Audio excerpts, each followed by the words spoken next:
Good afternoon, folks. It is Friday, September 24th, and I'm Rob Chappell. I'm the executive editor of Madison365 here with your daily update for today. It's Friday.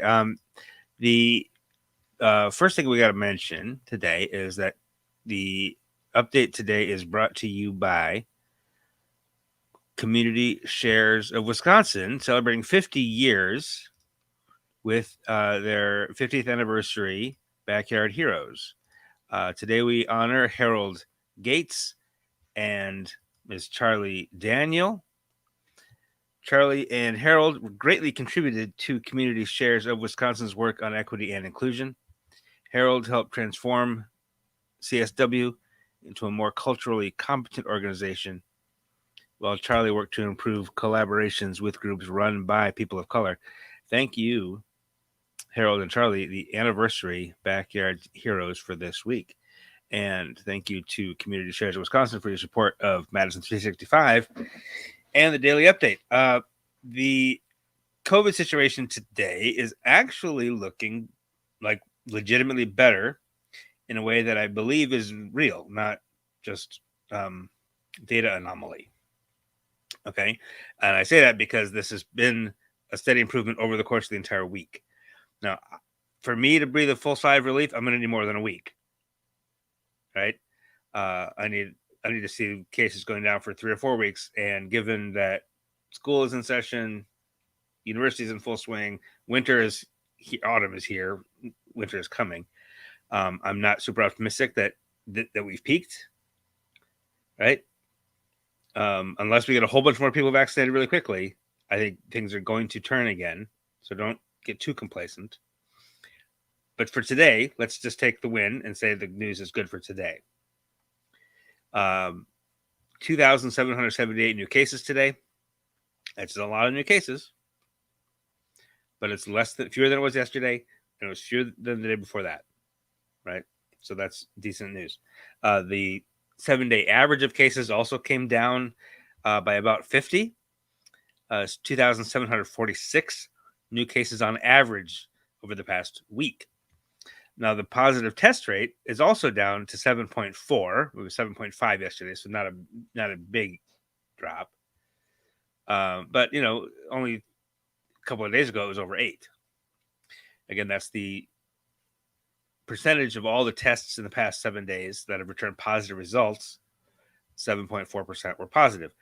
You really want that to be below 3. That's where it was all summer. Well, not all summer, but that's where it was like June, July. And then mid-July is when it started to go up. Right? It has to be below 3. Public health folks will tell you if that's below 3, that means you're doing okay. You kind of have control of it. This means we do not really have control of it right now. Even if it's starting to come down a little bit, we still can't say that like the community has control over this virus, right? We're not testing enough, or we're not getting tested enough. There's a lot of activity, a lot of transmission happening. So it's this news, these numbers still aren't good, but the news is good because these numbers are better than they were the last few days. We don't look at numbers just on one day. We look at trends. We look at context, right? The other number that's slightly better today is deaths. 12 deaths per day. That's still way too many, but it was 13 yesterday. So we report 16 new confirmed deaths yesterday. We are now officially past 7,900 deaths. We're now 7,912 fatalities due to COVID infection. Hospitalizations also significantly improved today. The WHA website, the Wisconsin Hospital Association, reports this data, and their website was actually having some issues yesterday, so I wasn't able to see yesterday's data. So I'm not sure how this compares to yesterday or the day before yesterday. But we've been hovering right around 1,100 people hospitalized for about a week, slightly below or slightly above 1,100. Now we're down to 1,072. That's a decrease of 43 people since yesterday, which is outstanding. And it's only one more than a week ago, which means if you look at this as a general trend, it's still slightly up, but barely, right? Like it definitely would show a steep decline just for today and a general leveling off over the course of the past week. Now, the ICU population is 335, so still about a third of people who are hospitalized are in the ICU.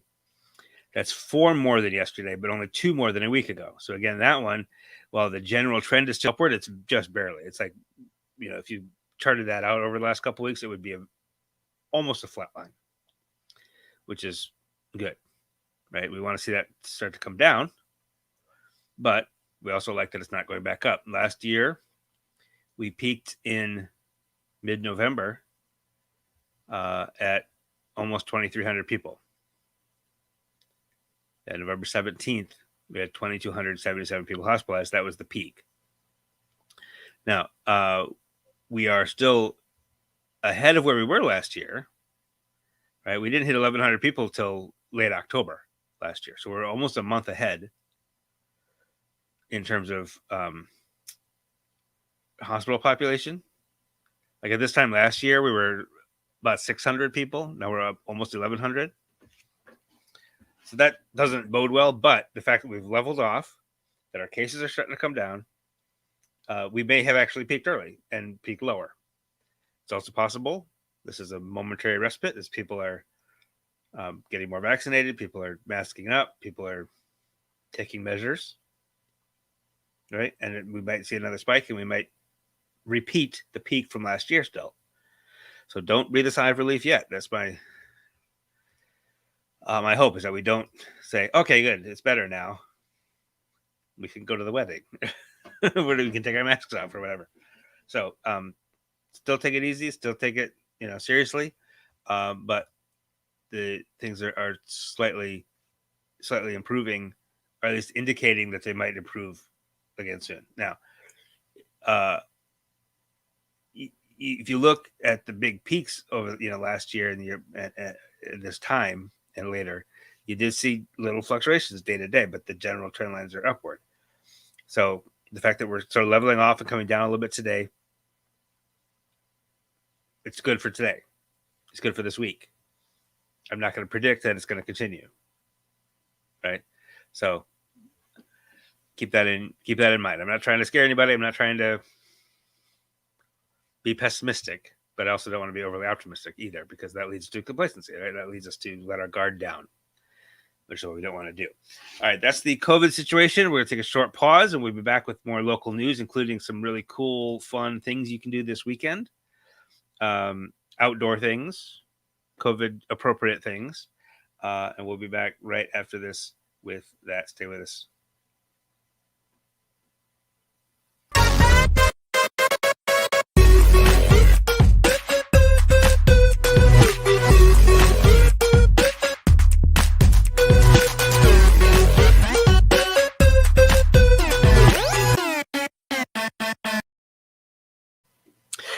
We are the new town hall, and that's I want to mention, that reminded me to mention, the Wisconsin Leadership Summit is coming up October 18th to 22nd. Registration's open now. It's only $49 for a week-long virtual conference. All the panels are getting set. All the panelists, over 100 panelists, all people of color. So us white folks can sit back and listen and learn for once, instead of taking up the space and talking so much. Right? So WisconsinLeadershipSummit.com is where you can go to register for that.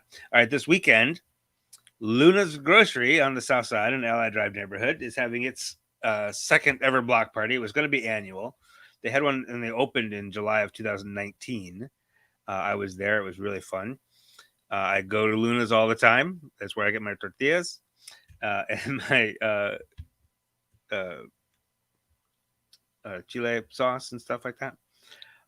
It's for 10 years, this area, Allied Drive, was a food desert, you remember, and Luna's came in after 10 years and opened the store.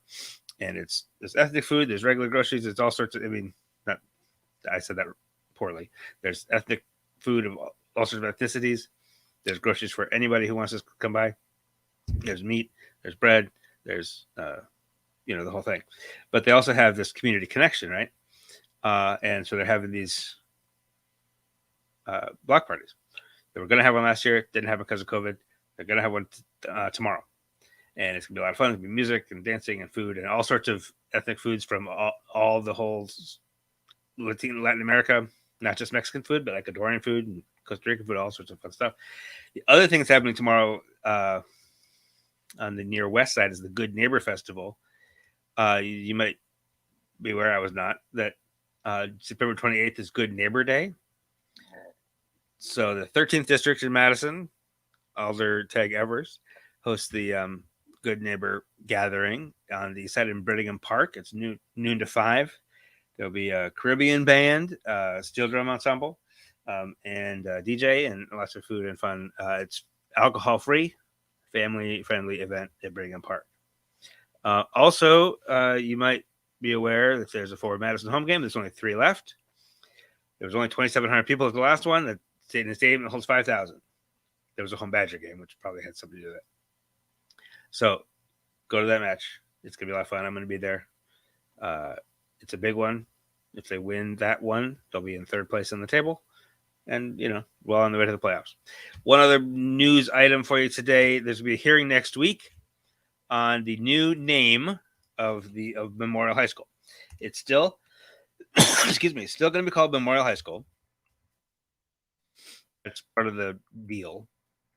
But it's no longer going to be James Madison Memorial, because James Madison was an owner of People, and some former students put a petition through and got the attention of the school board and the school district, and have decided to change the name of the school, but it will still be called Memorial. So the question is, which of these 4 are going to is it going to be?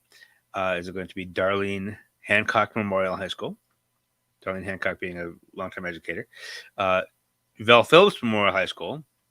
Vel Phillips, mostly a Milwaukee connection, but there's going to be a statue of her at the Capitol. She'll be the first person of color with a statue at the Capitol. She was the Secretary of State. She was acting governor for a day, actually. She's the first person of color to hold statewide elected office in Wisconsin. She was a judge, attorney. Or Bruce Dahman Memorial High School, after longtime coach and teacher Bruce Dahman, beloved coach and teacher Bruce Dahman, who was actually worked at the school for a long time. So on Wednesday, there'll be a public hearing, so you can weigh in and make, you can offer your opinion on who should what this should be called. Oh, I didn't mention the 4th one. So the Darlene Hancock, Vel Phillips, Bruce Dahman Memorial, or just Memorial High School. Just drop all the names entirely and just have it be more Memorial to nobody, I guess. I don't know. All right. So we will be covering that meeting on Wednesday, and we'll let you know what's decided. I don't think they're going to make a decision at that time. It's just a public hearing for people to weigh in and kind of, express your opinion, and they'll listen to those opinions.